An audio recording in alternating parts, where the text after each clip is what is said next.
And then I'll give everyone a chance to get in just now. So there we go, everyone's in.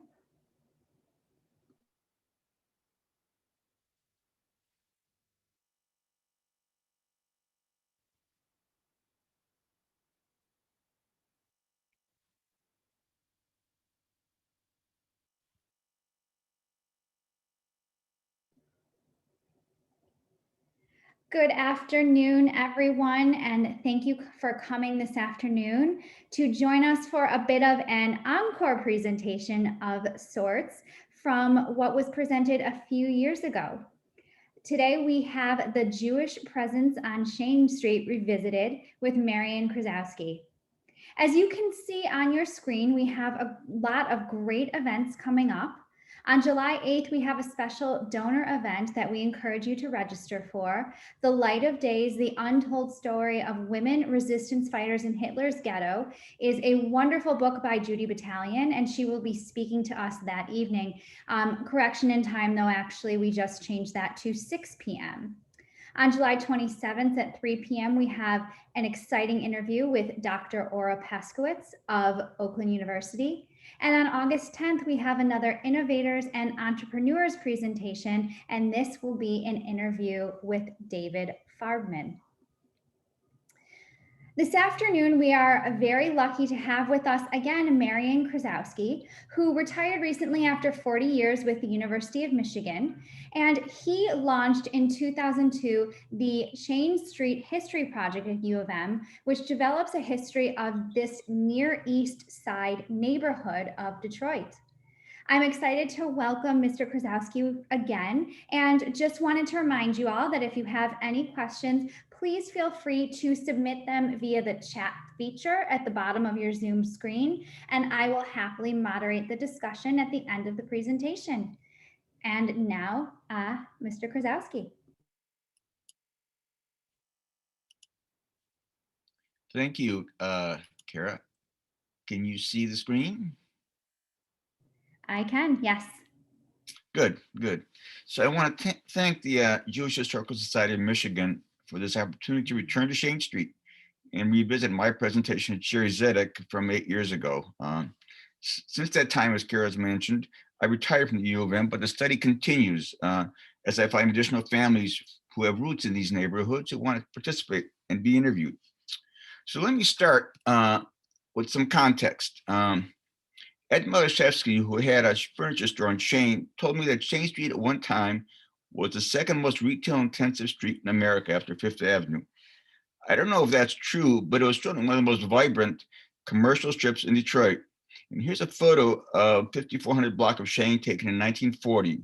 It's full of stores, it's cars, and shoppers. 34 years later, that same block has boarded up windows, empty storefronts, but still has viable businesses. This is the way the block looks today. Just about everything's gone. Someone driving down Chene would never know these were vibrant and dynamic neighborhoods. So the purpose of the study has been to develop a social history of the Chene Street neighborhood during the 20th century, giving voice to its residents, business owners, and service providers. We've done that by conducting, recording interviews, collecting oral histories, scanning, archiving photographs, publications, documents from people like the ones you see on the left there, who are in front of Sarah Feldman's tailor shop on Chene in 1940. The project area is shown here, highlighted in blue, and it stretches from Hamtramck in the north to the Detroit River in the south. Why this neighborhood? Okay. Well, it captures in a microcosm the explosive growth and rapid collapse of an urban environment. If you were to draw a U around this street, starting from the Detroit River and going up around, you would find that there were nearly 100,000 automotive-related jobs within walking distance of the street. Dodge Main, Packard Motors, Chevy Gear and Axle, Studebaker, Hupmobile, Bone Aluminum, McCord Radiator, Bulldog Electric, Murray Body, and so on. It was also a neighborhood that featured a wide range of ethnicity and races. The north end was heavily Polish. The middle section around Gratiot was German Italian, And the lower end, commonly called the Black Bottom, was the original African-American neighborhood in the city. And all along Chene were Jewish residents and Jewish-owned stores. However, this was not the primary Jewish neighborhood in Detroit in the early 20th century. That was located just a few blocks to the west of our area, along Hastings Street. But there were Jewish businesses in the Black Bottom and at the north end, as well as Jewish doctors and dentists throughout this entire area. To date, the study involves we conducted and recorded and digitized interviews with more than 300 residents, business owners, and employees from the neighborhood. We collected and digitized thousands, I would say probably between 6,000 and 7,000 photographs of people, buildings, events, and rituals. They've also photographed thousands of pages of church monthlies, high school yearbooks, daily newspapers, hundreds of program and anniversary booklets of institutions and organizations in the neighborhood. Over the course of the past 20 years, I've also had about 30 University of Michigan students participate in this study as research assistants. Here are several of the Jewish students who joined the study to help focus on the Jewish presence in the Chene neighborhood. And their work, of course, just didn't focus on Jewish presence, but they joined our team to have an opportunity to explore some of Detroit's Jewish heritage. We began our outreach to Detroit Jewish community through the Detroit Jewish News, which published this article in 2003, informing its readership about the study and soliciting their participation. We received 15 responses, and from there on, we just kept going. In the process, we've identified over 160 Jewish-owned businesses along Chene Street. We recorded and digitized oral histories of 50 Jewish families with businesses on or near Chene, and we've archived hundreds of family photos of Chene Street Jewish store and business owners. I'd like to begin this overview with the Chene Ferry Municipal Farmers Market. The market formally was established in around 1920, and it consisted of Polish truck farmers from the suburban farms and Jewish vendors who sold fruits, vegetables, and poultry. The market was open Wednesdays and Saturdays, and it was packed on those days as people from all over the area came to shop. In the 1930s, there was also a shoyket at the market for the poultry purchases. Among the poultry vendors were the Whites. Here is Hutzie White with a chicken getting ready to be sold. I interviewed the Ehrlichs, members of the White family who worked at the chicken stall. But the star of the market was a woman people referred to as Blondie. In my interviews, Blondie kept coming up as the most popular vendor at the market. She sold fruits and vegetables, and I was told they were the best. And she even let you choose them yourself. When attempting to track her down, I found out that her name was Diana Tobin. But it wasn't until I made my presentation to Jerry Zedek 8 years ago and mentioned Blondie, along with my difficulty in finding her, that Blondie's daughter, Amy Olander, came up and introduced herself. Diana Tobin had retired to Florida, where she was living at the time. A few days later, I received a call from Amy, who informed me that her mother, Diana, had passed away on the evening of my presentation. It was a very moving conversation. Not long after, which Amy, her sister Bonnie Silverman, and her father, Morton Tobin, agreed to be interviewed. Here are two photos from the Chene Ferry Market. Blondie is showcased in the photo on the right, and it appears at the bottom left of the middle bottom photo. These are probably from the early 70s, late 60s. Here's a photo of Diane Tobin sitting in front of her truck at the Chene Ferry Market. I came to find out from her family that Diana's story reaches back to the beginnings of the Holocaust in Lithuania, where she was born, along with her older sisters, Miriam and Raisa. With respect to the Nazi invasion, Diana's mother managed to get to America with Miriam and Diana, leaving her husband and daughter, Raisa, in Lithuania. Once in the United States, Diana's mother decided she had to be back with her husband and the other daughter, and she returned to Lithuania alone. She and the family there all perished in the Holocaust. Here's a photo of Diana on the right with her two older sisters, Miriam and Raisa, in Lithuania. Once in the States, Diana eventually met and married Morton Tobin, whose family operated a fruit and vegetable stall at the Chene Ferry Market. This is a photo of Morton and Diana Tobin in Hampshire Times. I interviewed Morton Tobin, Diana's husband, who had the original stall at the Chene Ferry Market, and Diana's daughters, Amy Olander and Bonnie Silverman, both of them who worked at the market. One of the most best known and beloved stores on Chene Street was Max's Jewelry. Founded by the brothers Sam and Max Rosenbaum prior to the World War I, The business grew to several stores, including one in Hamtramck. The Rosenbaum brothers were born in Lublin in the Russian partition of Poland. They arrived in the US, Sam first, Max later, in the early years of the 20th century. Eventually, Sam took over the management of the Chene Street store, and Max managed the Hamtramck store. Here's a photo of the Rosenbaum family with Sam, his wife Bella, and children. One of them, Charles, in the upper right, took over the Chene Street store when his father, Sam, retired. What's significant about this advertisement for the Brothers Rosenbaum jewelry stores, taken from the 1921 Detroit People's Daily, is at the bottom of the advertisement in Polish, the reader is informed that the Rosenbaum jewelry stores are located near the Dom Polski, the major Polish-American community center in Detroit, and near the Federal Theater, the Polish-American State Theater built in 1913. Both of these institutions were considered the cultural home of Detroit's Polish-American community. By associating themselves with them, the brothers Rosenbaum let the community know they were part of it. They went on to become major sources of philanthropy in the neighborhood, funding children's summer camps and providing gifts for charity raffles, etc. It's a photo of Matthew's jewelry on Chene in 1974. When Sam retired, his son Charles took over the management of the Chene Street store. Here he is behind the counter at 5553 Chene. According to his daughters, Charles was wedded to that store and spent most of his hours there or at one of the Chene Street restaurants, and most often Martin's just down the block. He was devastated by the '67 Detroit rebellion when the store was looted by local residents, something he never really came to terms with. The store eventually moved to the suburbs, and Charles retired to Florida, where he passed away. I interviewed Charles' two daughters, Barbara Kopitz Rosenbaum and Linda Rosenbaum, who also provided some great photos. There were at least three Ramey brothers who operated stores on Chene: Solomon, Jacob, and Sam. Solomon had a musical store that went belly up during the depression. Jacob had a dry goods and curtain store, which eventually moved to the west side. And Sam, who opened central stores on Chene, an appliance and furniture store, which he grew citywide. Prior to the World War II, Sam brought over about a dozen family members from Poland and provided them with a livelihood, thus saving them from death during the Holocaust. Upon his retirement, Sam turned the Chene Street store over to his son, Leonard Ramey, who I interviewed.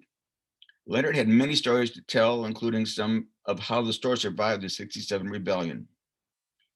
Here's an ad, by the way, from the Polish Daily News for Central Stores. What surprised me the most from my visit with Leonard was when I entered the house, I saw huge posters of Spider-Man on the walls, and came to find out that his son was Sam Raimi, the movie director and creator of the Spider-Man movies. The Feldman Tailor Shop was located at the north end of Chene Street. Jacob and Sarah Schreier arrived in Detroit and resided on Little May Street on the east side, near the Detroit River.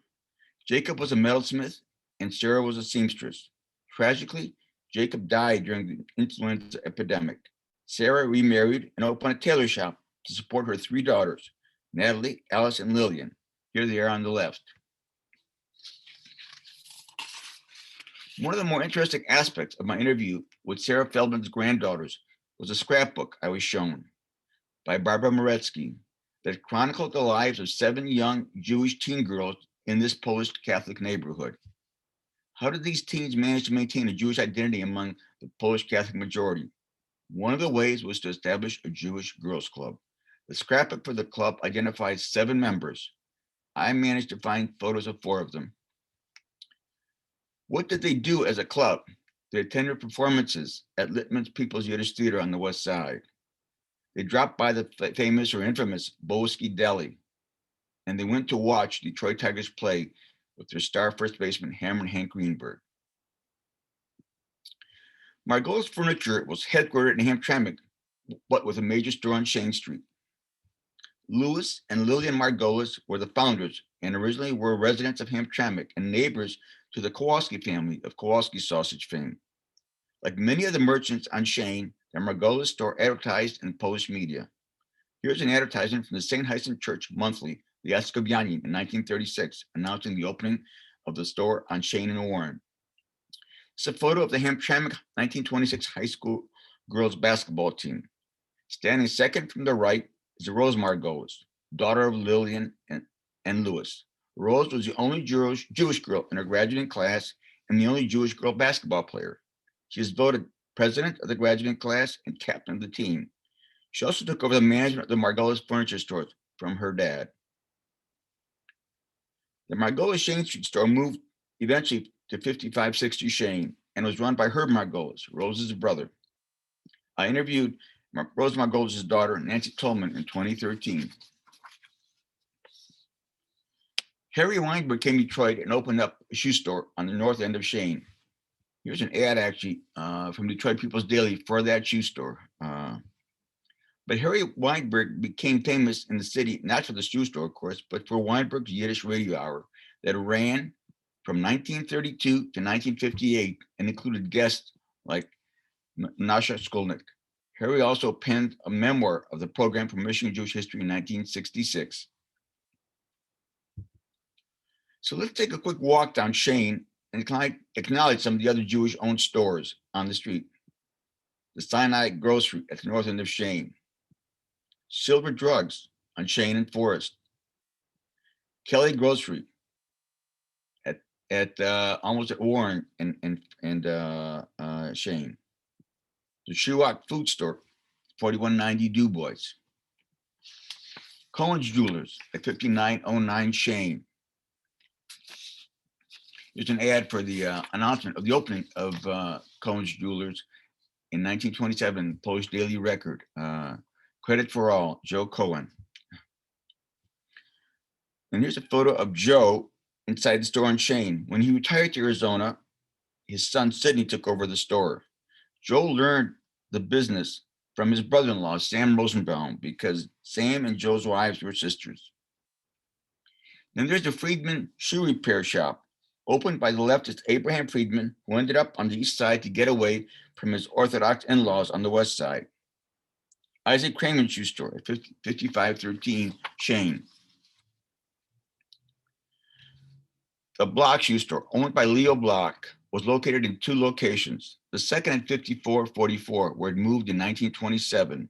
And here's an ad announcing the move in the Polish Daily Record. Erwin Block, Leo and Jeanette's younger son, was one of my favorite interviews. I recorded over 10 hours of interviews with Erwin alone.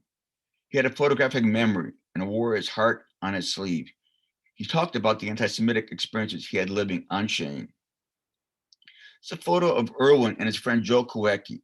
And I'd like to play a short clip of Erwin's interview about him and his friend Joe Kowecki. It was one of the many anti-Semitic encounters he told me about. So let me play that for you now. Joe was a short, stocky guy. I was a little bit taller than he was, but he was stockier. And when we played baseball on Prairie Field, I'd hit the fence. He would go over the fence. I never hit a ball over the fence. We'd play football. He'd make sensational catches. Some good ones, and I'd bobble a few, but he was good. We'd wrestle. He was very strong. We'd run. He was faster. Whatever we did, Joe was better. Short, muscular guy. And then one day, it was Christmas time. There was no school. So I went over to Joe's house to see Joe. And I was welcomed into the house. And Joe said, "Guess what I got for Christmas?" I says, "What?" "We got nothing for Christmas." I tried to, pretend there was no thing. In fact, we were so poor that he thinks that's because when I say poor, they didn't have money for things like that. And Hanukkah was not, you didn't never go overboard. Just little things, got zilch. But yeah, Joe got a pair of boxing gloves. And his mother and father and brother and sister and little brother, come on now. In those days, in most ethnic homes, the people lived in the basement. They had a table and chairs for dinner. They had a stove down there. They not only washed clothes and all whatever you got to do. This is where you lived. Upstairs was for show. You don't wear out that You never sat in the living room. I'm not making fun. That's the way it was. So I was invited downstairs, and they threw a pair of gloves at me and said, "You and Joe are going to put on a boxing match." And I saw my Dupa getting beat in front of his family. Because he was better than everything else. It didn't turn out that way.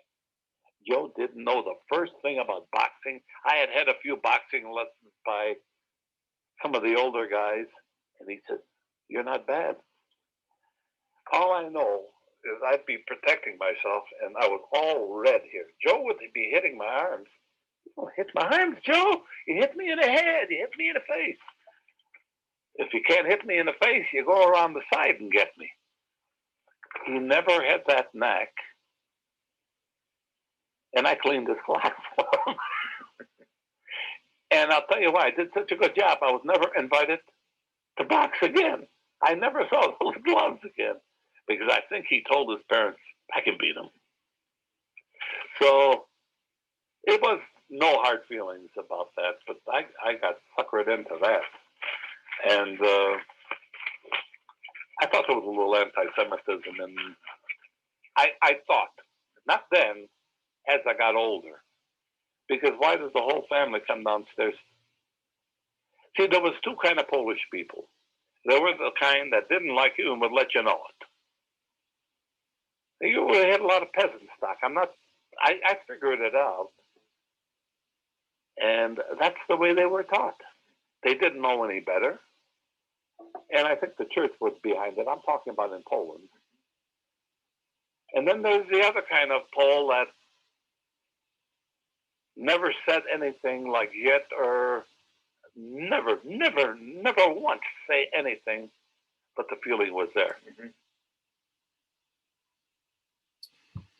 I might mention too that Erwin's older brother, Raymond Block, was very street smart and savvy, and probably was one of the people who taught Erwin how to box. Raymond Block, by the way, died in World War II. He was a veteran who perished near the end of the war. And I believe there was a Jewish Veterans War post in Oak Park or Southfield named after Raymond Block. I want to play one more clip of Erwin's interview. And this is relates to his father. And it takes place probably about 1930, 1931 on the street. My dad, it was a hot summer's day, and he went out to relax. It was in the evening, and he smoked a cigarette, and he was leaning up against a telephone pole, and I guess enjoying life, the best you could in those days. And this was always a noisy cafe. That jukebox would be going, I'd be trying to sleep, and you heard the streetcar went by, and I never heard it, after a while. And out come this drunk. Now, I must have been about 6 years old, 7. And I was talking to my dad, and he come directly from there, and he hit my dad. Unprovoked. My dad was like 5'5". This guy was he was a 6-footer, a big guy. And I was too young to know what happened. And I remember my dad said he got hit in the temple, knocked him down. And the next door, before it was a Jenny's place, there used to be a store. Mr. Herman used to own the store. They had clothing in there. They didn't stay that long. But I remember Mr. Herman heard the commotion, and he came out because it was in the summertime, your doors were open. And he came out and he saw what happened, and he took one swing at that. He didn't ask any questions, knocked the drunk out. They knocked him out. And I say to this day, this wasn't an accident. These drunks were saying, "There's a little Jew boy over there." I didn't say that. That's what I think happened. And this drunk, the stupid, he came out and hit my dad. And I'm sure when that happened, they were all lined up inside looking out the window. I didn't see that. But that's how it was. But Mr. Herman, he was my hero. Was he Jewish, Herman? Yeah. So that was the end of that story. But I've always been a bad memory about that place because we never talked to him. He never talked to us. We never bothered him. But apparently, he didn't like Jews, which was not uncommon. Okay. There were also many Jewish doctors and dentists on Chene. Dr. David Friedman was the son of the Shoe repairman Abraham Friedman that I mentioned earlier. He graduated from medical school in Detroit and opened his office above the shoe repair shop. His sons, so interviewed, were Federal District Court Judge Bernard Friedman and local psychiatrist Dr. Howard Friedman. I remind you that Judge Friedman was the judge who struck down the ban on same-sex marriage in Michigan. Dr. Abraham Block, whose office and clinic were on East Grand Boulevard near Chene, probably delivered more Jewish babies in Detroit than any other doctor. Dr. David Bitker was a dentist on Chene, with an office on the north end of the street from the early 1920s until 1967. He also had a brother named Erwin Bitker, Dr. Erwin Bitker, who was on Chene in the early 30s. Dr. Albert Bloom shared an office with Dr. Bitker from 1938 until Bitker moved out, and then Bloom remained there until 1977. Now I want to focus a little more in depth on the Levinson family on Chene.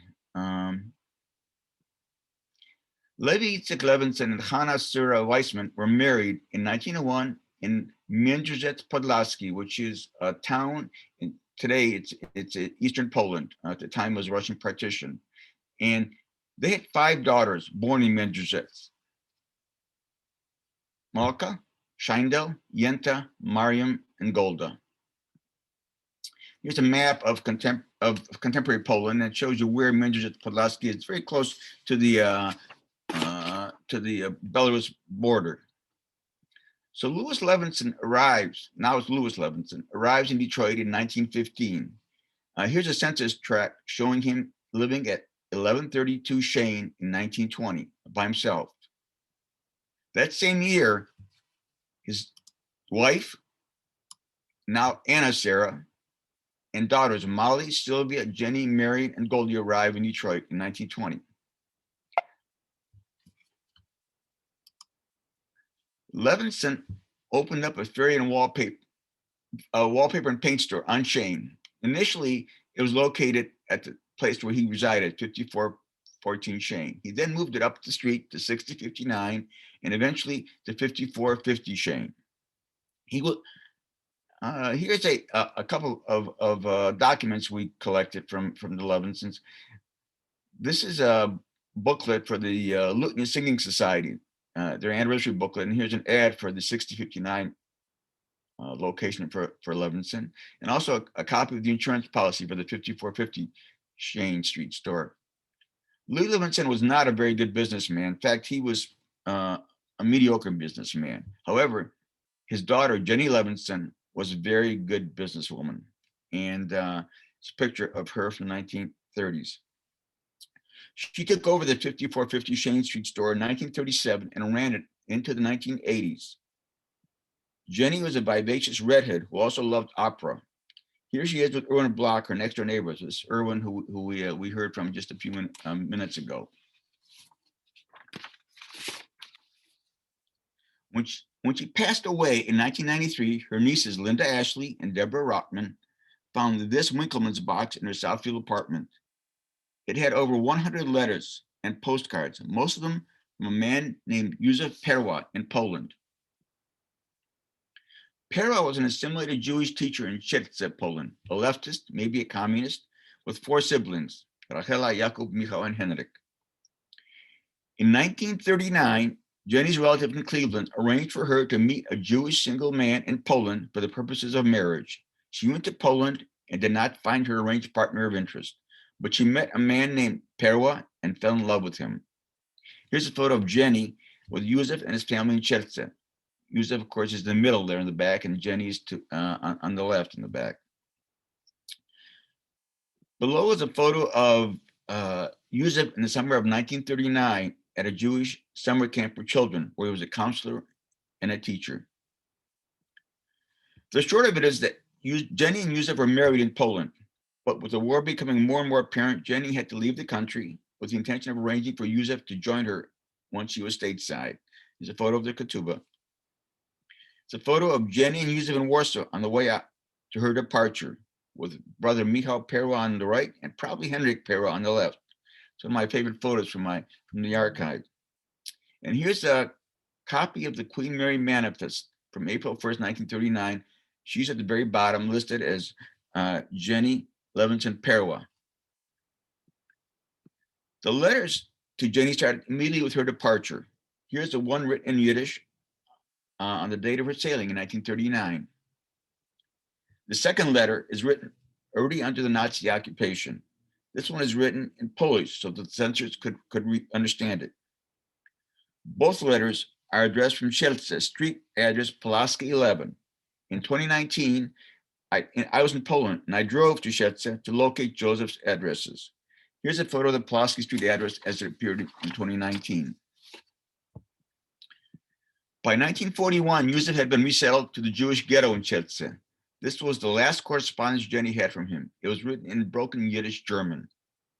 The returning address in the ghetto was Kochanowskiego 12. In 2019, I also located the building.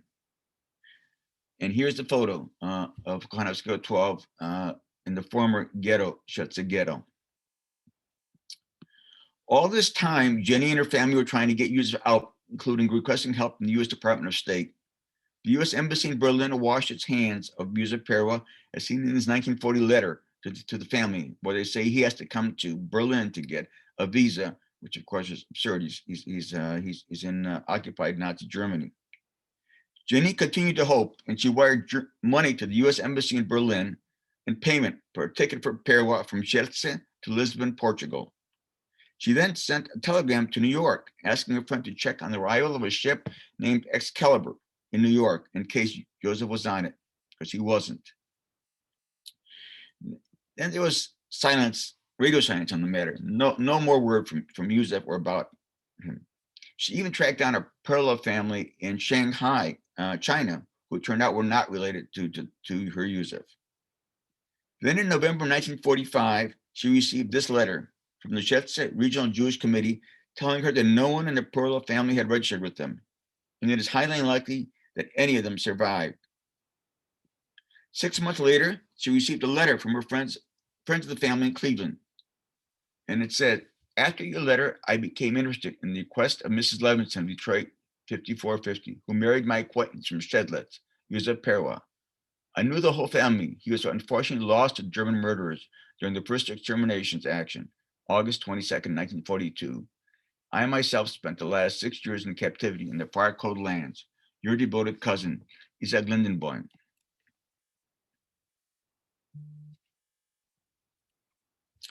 Here's a photo of Louis and Anna Levinson on their 50th wedding anniversary in Detroit in 1951. Jenny is standing second to the left. Here's a photo of Jenny's gravestone in Southfield. The two nieces who found the letters, Linda Ashley and Deborah Rothman, and Linda's mother, Jenny's youngest sister, Goldie, all three of whom I interviewed. Linda was also the source of almost all the photos and letters I've presented here. So now as a footnote, I would be remiss if I didn't mention the historic Beth Olam Cemetery, now located inside the GM Poletown plant. It's open twice a year for visitors, and I've taken my students, UM faculty, and friends to the cemetery almost every year. Often we run into Dr. Karen Majewski, mayor of Hamtramck, during those visits.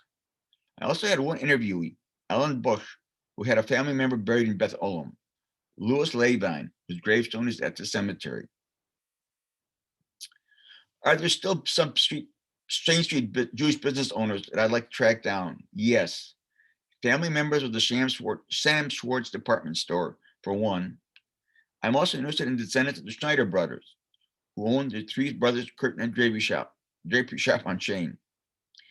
There are many others, but these two stores are very popular on Chene, and their families are important to the history of the neighborhood. At the risk of ending on a downer, I wanted to quote from Philip Levine, Detroit working man's poet and Pulitzer Prize winner. Levine was a West Sider, but he worked at Chevy Gear and Axle and spent quite a bit of time in the Chene Street neighborhoods. 6 bakeries, 4 barbershops, a 5 and dime, 20 beer gardens, a Catholic church with a shul next door where we studied the Talmud Torah. Wonderful how all the old hatreds bubbled so quietly on the back burner you could forget until one day they tore through the pool halls, the bowling alley, the high school, athletic fields, leaving an eye gone, a long, fresh, livid scar, running to touch a mouth, young hands raw or broken. Boys and girls ashamed of what they were, ashamed of what they were not. It was merely village life, exactly what our parents left in Europe, brought to America with pure fidelity. Philip Levine, Reinventing America. So thank you for your patience, and I'd be happy to answer any questions. I do want to acknowledge these institutions and these individuals for the photos and stories that they contributed, as well as the U of M Europe office for the students that they provided me, and Hannah Smotrich's design class at U of M, who did much of the graphic and design work for the project, as well as Dr. Karen Majewski, Mayor of Hamtramck, who was also an employee of the university at the time and also worked on my project. So thank you very much. Thank you. And we already have a couple questions that have come in. The first is, did second generation Jews learn Polish? No, I would say probably not. The business owners that were there in that neighborhood initially from the beginning in the teens and 20s of the 20th century didn't know Polish. Most of them did. They came from Poland and utilized that language knowledge with their customers. The interesting thing is, though, that many of them lived there in, I'd say, early 20s, but when their children became teenagers, like those teen girls we talked about, they wanted to be in a Jewish neighborhood where they would meet other Jewish teens. In other words, they would marry Jewish, not Catholic. And so many of them moved out of that neighborhood at that time and remained, in terms of businesses, remained on the street well into the 80s even, but they didn't live there. So no, I would say most of those children of those business owners did not speak Polish. Was there a shul in the neighborhood? Not in the neighborhood. The closest shul I think was probably on Delmar Street, which is in Hamtramck, just towards the north end, actually, of Detroit's north, what's called Detroit's North End, just on the western border of Hamtramck. So there was a shul there, but there was no shul to my knowledge, in the Chene Street neighborhoods, anywhere along from Black Bottom all the way up. Were the Jews and the Poles in the neighborhood from different parts of Poland? To some extent. The Poles who initially came to that neighborhood were from northern Poland, Pomerania, Danzig, that area, Poznań, and many of them are Kashubs. They're actually Kashubians who spoke Polish, who started up businesses, the churches, the parishes that were opened up, there were Kashubians. Most of the Jews that I interviewed who came were from the Russian partition of Poland, which is further east. So they came from, would now be Belarus, Eastern Poland, Ukraine. They were, there were also, of course, Poles who came from those areas. But I don't know of any Jews that I interviewed who came from the western parts of what today is Poland, whereas many of the Poles did come from those western parts. And just a quick reminder to our audience, any questions, just submit them via the chat feature. Linda Ashley said that she doesn't have a question. She just wanted to say hello, and she is so glad that you found Blondie.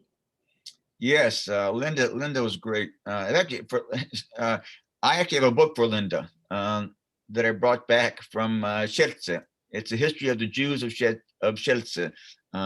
So next time I see her, I'll be happy to pass it on to her.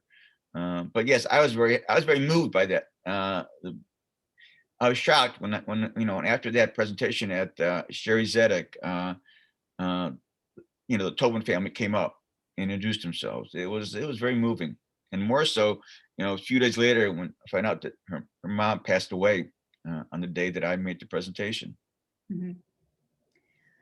Another question that came in is, my grandfather worked as a grocery store manager at 1492 Chene Street in 1918. On his draft record, it was listed at the as the Chene Street grocery store. Have you run into a store with that name?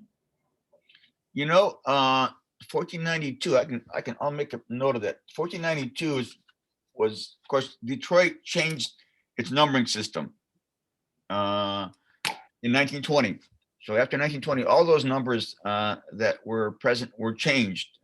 So 1492 would not be 1492 after 1920. I can check on that. I came across a number of grocery stores, Jewish-owned grocery stores in that lower end of Chene. And come to mind, I can think of one, the Kroll store. Let me just take a check to see if I can. I'm pretty sure I have. The Kroll store was located. I'll have to check later, but it was located in that stretch. Now there were probably, like I said, 160 Jewish-owned stores we have identified. I'll have to go back and take a look and see if this was one of them. And just for our audience, we will include an email address so you can get in touch if you have some of these questions. So it might help you with research that you're doing on your own family's history.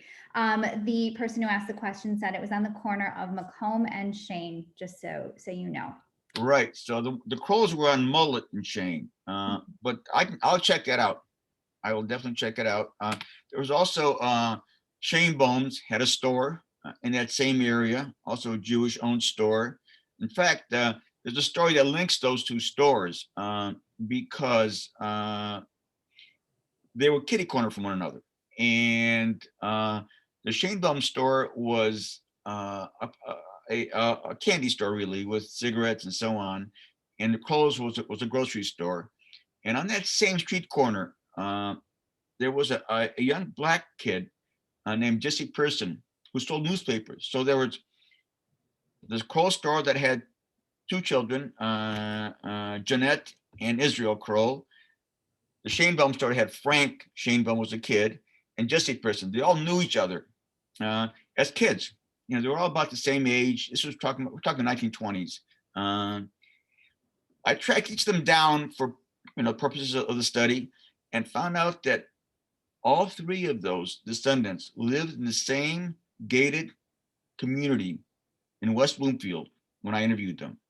And they didn't know that they didn't know each other at the time. They didn't know they'd lived in the same neighborhood, in the same gated community. It wasn't until I interviewed them, I said, did you know that, Frank Shanebaum lives down here, or that Jesse Person, who sold newspapers on the corner, lives in this neighborhood?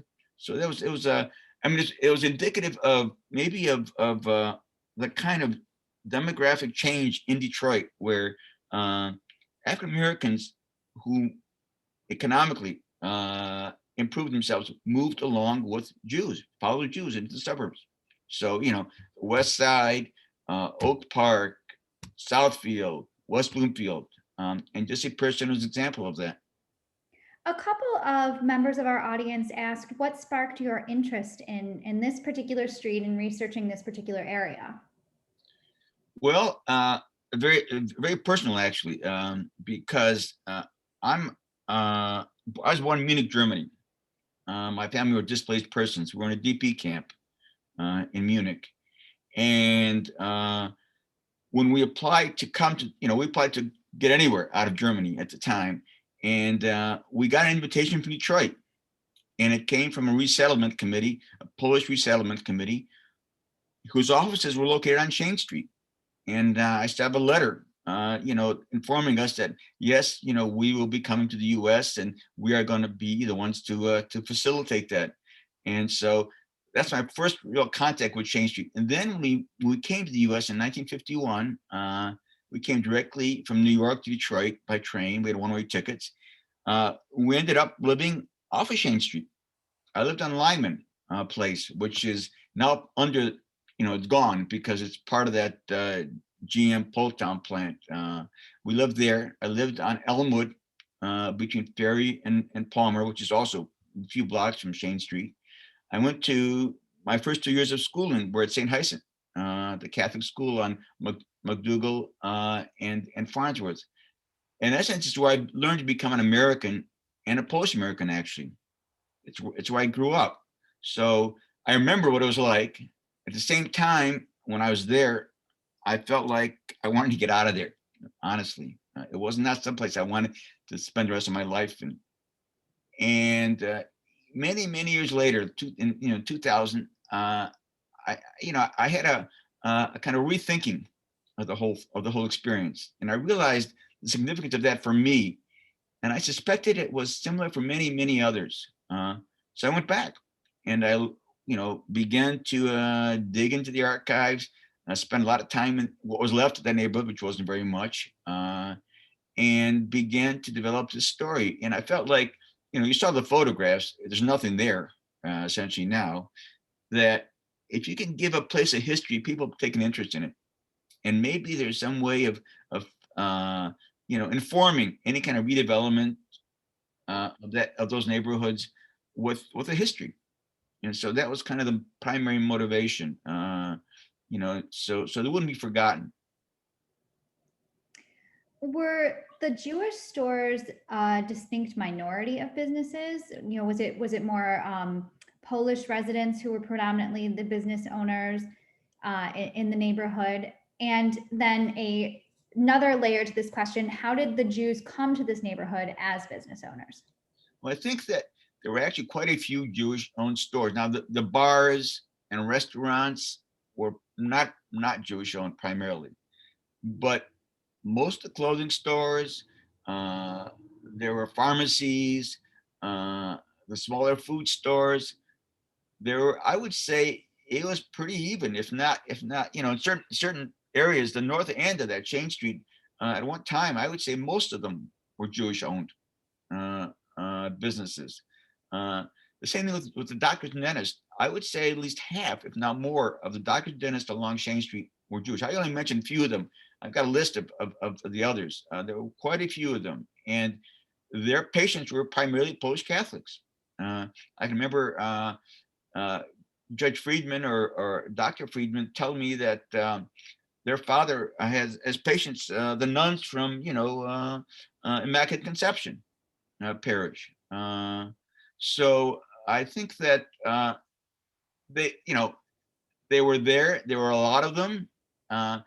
Their customers were almost exclusively Polish Americans initially, and then of course African Americans in the Black Bottom. Why they came there, I think it's speculation. One is clearly many of them spoke the language.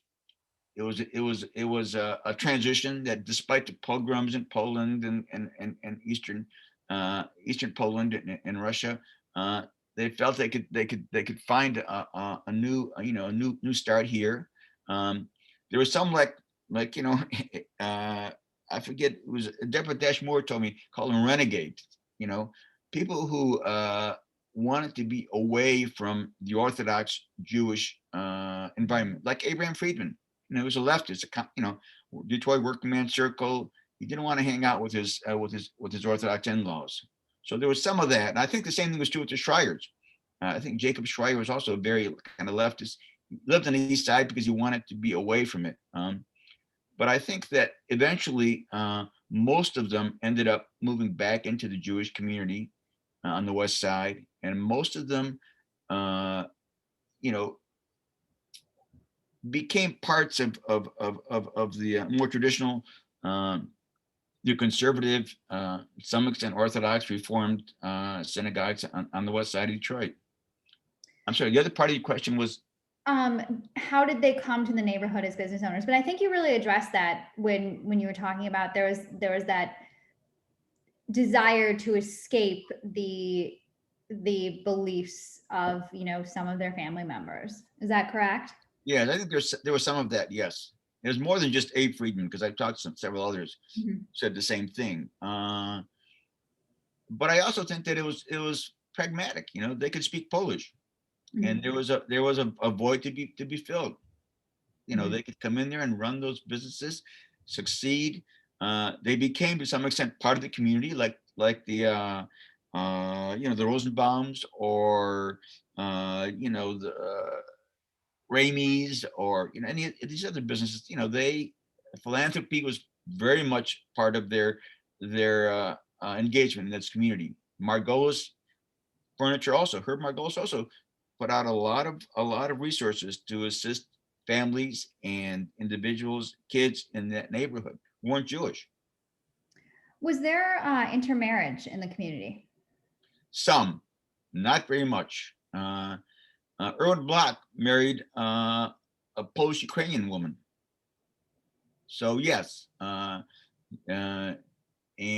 not much. I think that was the reason they wanted to move out. Families wanted to move out of that neighborhood so the kids wouldn't do that. But there was some, yes. You spoke a little bit to this already in your presentation, but was anti-Semitism prevalent in the schools or the churches or, the neighborhood in general in the area? I think depends who you talk to. My guess is yes, it was. It maybe wasn't as virulent as it was back in Poland. And I think it mattered if you lived in that neighborhood and you were Jewish, or if you owned a store in that neighborhood and lived somewhere else. So, Erwin Block lived there for 15, 20 years. And he had a lot of experiences, not just, with individuals on the street, but also with the police calling him a kike. And I mean, it was just one thing after another. I think there was also actually some campaigns on the part of some of the business associations that weren't Jewish, that were tied to the churches, to shop with your own kind of campaign, a euphemism for not shopping to Jewish stores.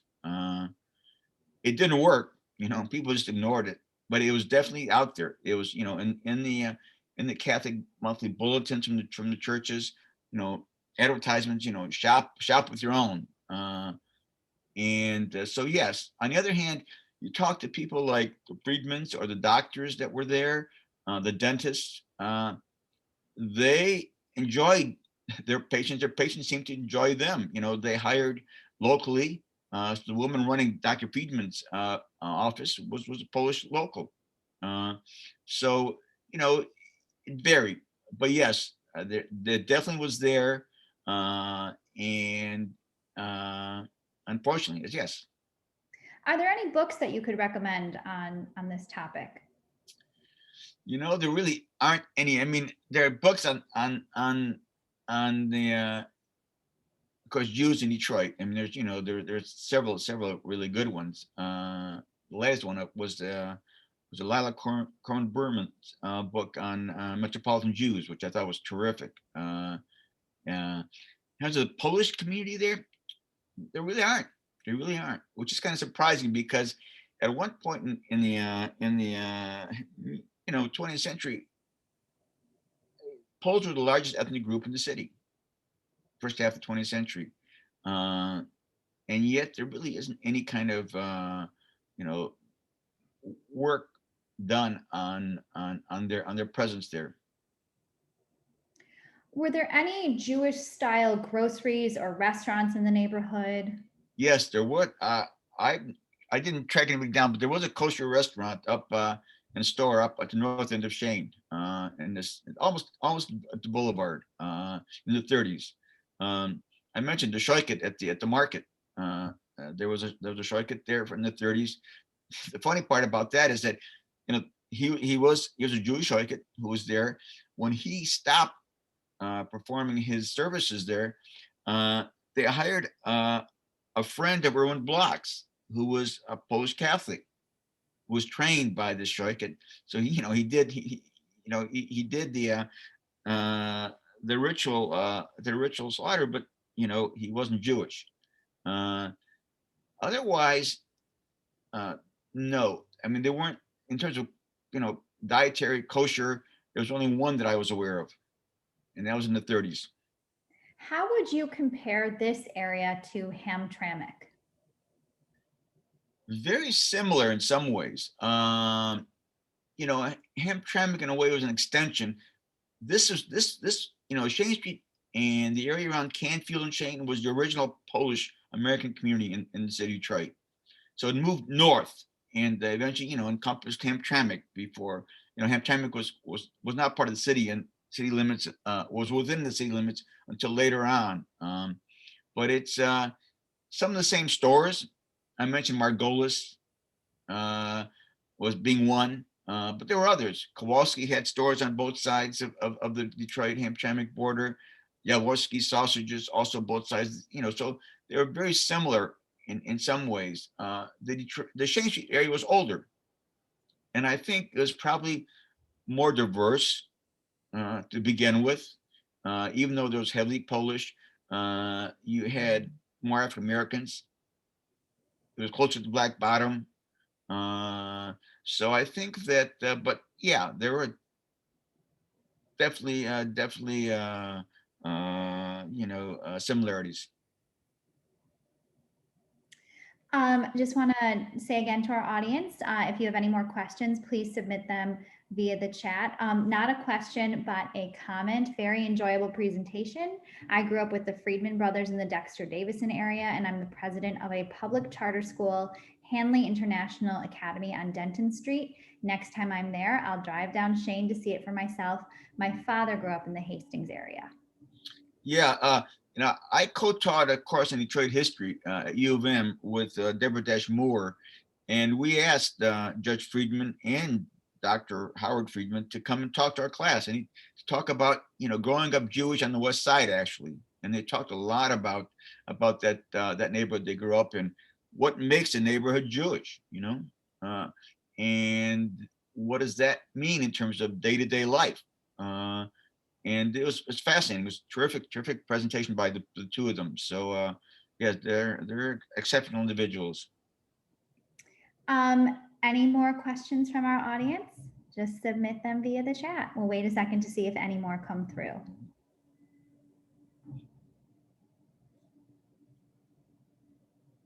I just want to say that, if people do have other information about these businesses or have information about other businesses that I didn't mention, please let me know. I'm still collecting it. My intention at the end is to move all this information to the Bentley Historical Library at U of M. So, very much interested in hearing from anyone about particularly, the Jewish and African American businesses in this neighborhood, because the Polish ones I pretty well covered. I did a lot. It was easier to get into those neighborhoods with the Polish community. But if you have anything beyond that, I'd love to hear from you.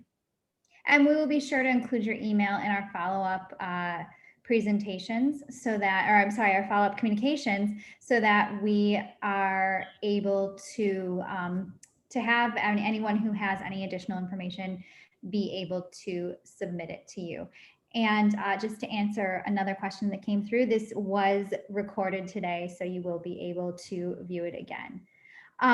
Thank you so much for taking us back to Chene Street. I hope maybe we can revisit again as the project continues and expands and grows, and you learn more about the families that were there. And we hope to see everyone on one of our upcoming Zoom presentations. Thanks so much, everyone, for coming out today. Thank you. And we will see you all soon. Bye-bye. Thank you very much. Bye-bye.